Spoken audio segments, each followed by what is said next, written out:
আজকে অনেকদিন পর চলে গেছিলাম আমাদের বেগুনের জমিতে একটু বেগুন আনার জন্য। ভাবছিলাম গাছের বেগুন দিয়ে একটা নতুন রেসিপি ট্রাই করব, বাট বেগুনের জমিতে গিয়ে আমি পুরাই হতাশ হয়ে গেলাম। হ্যালো এভরিওয়ান, আসসালামু আলাইকুম, সবাই কেমন আছেন? তো আজকে অনেকদিন পর চলে আসলাম আমাদের বেগুনের জমিতে। আসলে আমাদের সবগুলো সবজির জমি আমাদের বাড়ির খুব কাছে, এই জন্য আসলে যখন তখন চলে যাওয়া যায়। জমিতে এসে প্রথমে আমি এই গাছটা দেখতে পেলাম।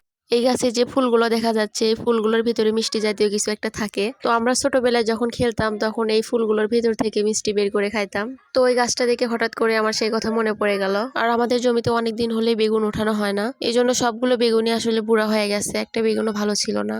বেগুন নিতে আসে যে এরকম একটা পরিস্থিতি হবে ভাবতেও পারিনি। তো বেগুনের জমিতে এসে আমি আবার কিছু শাক দেখতে পেলাম এখানে। এগুলোকে আমাদের এলাকায় সানচের শাক বলে, জানি না কার এলাকায় কি বলে, তবে শাকগুলো দেখে আমার তুলতে ইচ্ছে করছিল। শাকগুলো এত তরতাজা ছিল। এই শাকগুলো আলু দিয়ে ভাজি করলে খুবই মজা লাগে খেতে। তো তারপর আমার মা বলল যে বেগুনগুলো এভাবে রেখে কি হবে, এগুলো তুলে নিয়ে যায়, দেখা যাবে যে জমির মধ্যে আরো পচে নষ্ট হয়ে যাবে বেগুনগুলো।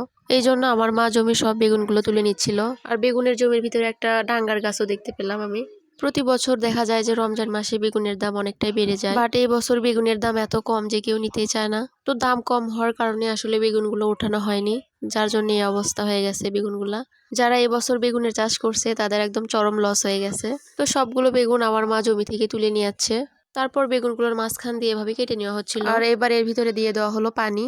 আসলে বেগুনগুলোর ভিতর থেকে বেগুনের বীজগুলো বের করে নেওয়া হবে, সেই জন্য এই পদ্ধতি। বেগুনের বীজগুলো বের করে সংরক্ষণ করে রাখা হবে, যাতে করে পরবর্তীতে আবার এগুলো থেকে বেগুনের চারা রোপণ করা যায়। যে কোনো জিনিস ফেলে দিয়ে তো লাভ নাই, এটাকে একটা কাজে লাগাতে হবে। তো তারপর শুনতে পেলাম আমাদের বাড়ির সামনের একটা বাড়িতে আব্দুল মান্নান সাহেবের ছেলে আসবে।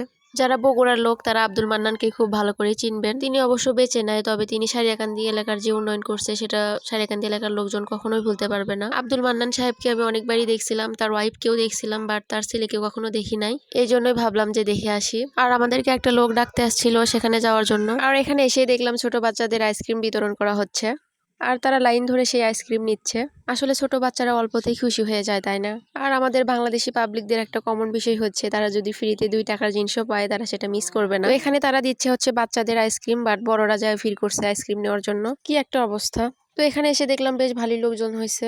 আমি ভাবছিলাম হয়তো 10-12 জন লোক হবে, কারণ সেইভাবে কোনো কিছু আয়োজন করা হয়নি। জাস্ট টেবিল চেয়ার দিয়ে নিচে একটা কাপড় পেরে দেওয়া হয়েছে বসার জন্য। তো তারপরেও দেখলাম বেশ ভালোই লোকজন হয়েছে। এক পাশে ছেলেরা, এক পাশে মহিলারা বসে আছে, আর এক পাশে দেখলাম কিছু মহিলা দাঁড়িয়েও আছে। তো এখানে বক্তব্য দিচ্ছিল আসলে সবাই। তারপর আমি বাড়িতে চলে আসলাম, আর ভাবলাম যেহেতু গরম পড়ে গেছে রিহানের চুলগুলো একটু কেটে দেই। রিহান যখন ছোট ছিল তখন আমার মা ব্লেড দিয়ে রিহানের চুলগুলো কেটে দিত, বাট এখন বড় হয়ে এত বেশি দুষ্টামি করে, এত বেশি নড়াচড়া করে যে ব্লেড দিয়ে চুলগুলো কাটা সম্ভব না। এর আগে ব্লেড দিয়ে চুল কাটতে গিয়ে রিহানের অল্প একটু মাথা কেটে গিয়েছিল, এই জন্য আমি ভাবলাম রিহানের চুলগুলো এবার রেজার দিয়ে কেটে দেই। রিহান হওয়ার পর থেকে রিহানের নানি সবসময় রিহানের চুলগুলো কেটে দেয়। এর আগে শুধু একবার রিহানের বাবা রিহানের চুলগুলো কেটে দিয়েছিল এই রেজারটা দিয়ে। এই রেজারটা দিয়ে রিহানের চুলগুলো কাটতে অনেক বেশি সময় লাগছে, কারণ সে এত বেশি নড়াচড়া করছিল যে কি বলবো।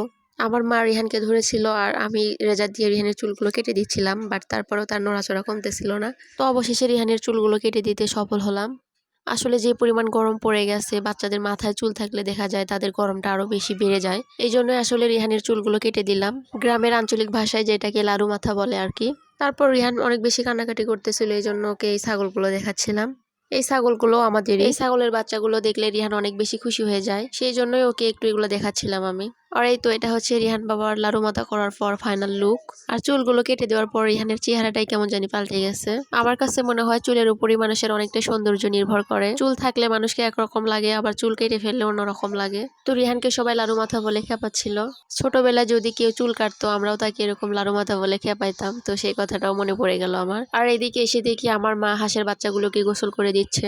হাঁসের বাচ্চা কিন্তু একটুও গরম সহ্য করতে পারে না, আর আমাদের বাড়ির আশেপাশে পুকুরে কোনো পানিও নাই, সেই জন্য আমার মা গরুর চারির ভিতরের পানি দিয়ে তার ভিতরে হাঁসের বাচ্চাগুলো ছেড়ে দিছে। তারপর পানি ছিটিয়ে দিয়ে এগুলোকে গোসল করে দিচ্ছিল। তো তারপর বিকেলবেলা আমি, আমার চাচাতো বোন, আমার কাকি, আমরা সবাই মিলে আমার ফুফুর বাড়িতে যাচ্ছিলাম একটা দরকারে। তো আমি রায়সাকে শুধু বলছি, রায়সা আমি তোমার ভিডিও করতেছি। তো তারপর দেখেন ওর অবস্থা কিভাবে হাঁটতেছে। তো আমার আজকের ভিডিওটি এ পর্যন্তই। আল্লাহ হাফেজ।